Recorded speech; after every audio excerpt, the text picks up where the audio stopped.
Hello, I'm FPX and welcome back to the video. It's going to talk about and show you one of the coolest modded maps I've ever seen, and the reason for this is because it is the successful working version of the map I tried to show off a couple of weeks ago, the Impossible World, except it is a fully working version of that with lava rain and everything. So I think this map, if you can download it, or if eventually it does become, if there's some way to make it with customized worlds later, I think this is one of the most interesting things you might ever see or play, or just, experience in this kind of form, because it does have lava which spawns above it and will eventually cover the map in, again, like I said, a lava rain, which I think I'll show off in today's video, and hopefully you all do enjoy it. So like the video if you do, because it helps out the channel and lets know you do enjoy these sorts of videos. But with that said, I'm going to get straight into it, and let me start by saying that yes, I'll probably play this on a live stream at some point if you want me to, so let me know if, again, a like or a comment or something. But two, let me just, second of all, credit the people who made this for me, which was StealthyXer and Silverstonery, because obviously this had to be made with mods. Doing this by hand would be really tedious, and it wouldn't work quite as effectively, because as soon as you spawn into this map, what happens is it spawns villages everywhere, which I figured is just a fun, nice little touch that they put on there, because it means that there's always structures for you to go and raid. And then also what happens when you spawn the map is all of this lava,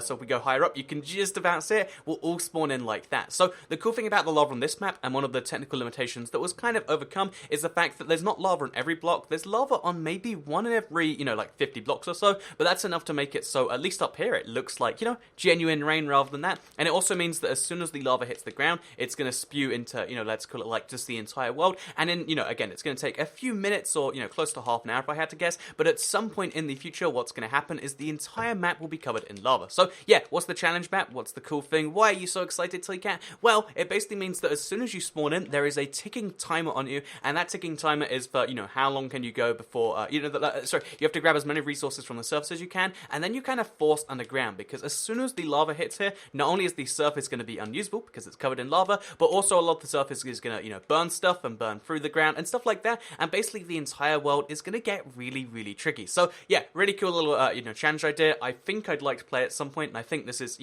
I think this is almost, or perhaps as good, if not better, than the, TNT Wasteland, the Nuclear Wasteland Survival, sorry, and I'm looking forward to giving it a try. So yeah, get underground, then what you have to do is after you're underground, you have to try and do all the normal stuff in the Minecraft world, and eventually you have to then break up into the surface, because maybe you need some resources, or maybe what you want to do is you want to get rid of the lava rain, because bear in mind, all you have to do to stop the rain, it takes a lot of swimming and maybe a few fire resistance potions, but if you can just get to the top of this somehow by whatever means necessary, like flying or doing this or nether portals or whatever you end up doing, basically you actually can scoop up this lava if you really want to, and if you just scoop up just a few bits, so we scoop this bit up over here for instance, and then eventually it'll take a really long time, pretty much the same amount of time, eventually the lava will stop, and it means that in theory this world has like a finish point where if you can remove enough lava rain to like have an above ground base, then that basically means that you've survived the apocalypse. So yeah, Apocalypse Lava Rain, pretty cool idea for the map by itself, but also, there's a few little quirks to this map that you've probably seen already by how choppy the gameplay is, and I think I'd mention exactly what they are. So first of all, let me just quickly mention that the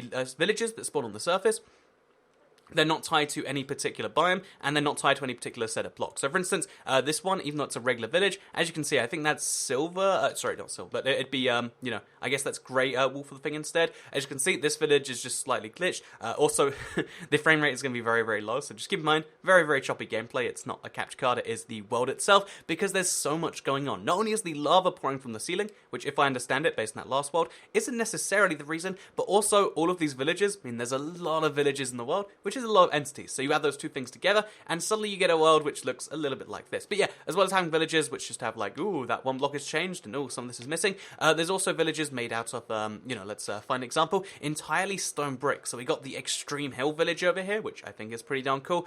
We got villages which spawn in the ocean. There's all these, kind of interesting variations on the village, which mean that even, just the idea of like, oh yeah, well, that I guess this is made from snow. But even the, the simple idea of like, oh, well, this is, like a village we've got to go and raid. All the different villages are different, which means that the time you spend on the surface is going to feel kind of interesting and cool. And then obviously, as soon as the lava hits, I'm pretty sure all the villages will die. Like, maybe if you make a shelter that's good enough, you can protect yourself that way. But, again, like, protecting as many villages as possible is going to be very, very challenging. Maybe that's one way you can play this map. You can be like, oh, there's a lava rain coming, or there's a volcano that just erupted. How do we save the villages? And if you're, you're an altruistic Minecraft player, then maybe you can do it that way. But yeah, so as well as having just lots of villages, having different types of villages, you'll see how they spawn pretty much everywhere, and it means this entire world just feels like pretty different by itself, such as by having an empty village generate on top of another house, which is slightly made out of clay. That's something you don't see in normal Minecraft worlds, and I think it adds another layer of like unique and stuff to this that is kind of interesting. So yeah, this is the Lava Rain map. I'm going to be playing it at some point, perhaps on livestream Thursday, maybe that's later today. Make sure you subscribe and click the bell if you want to see it. Let me know in the comments down below what you think of this map though, and if customized worlds ever do come out, I'll try my hardest to find a preset that you all can obviously copy, so that this can be played without the download menu, because I know most people don't download maps. I know that most people can't, and I think it would be cool if there would be some proper way to play a map that looked like this. What even went on here? Is this the inside of a house or the outside? What's the librarian doing here? There's so many wacky things that I think are pretty cool.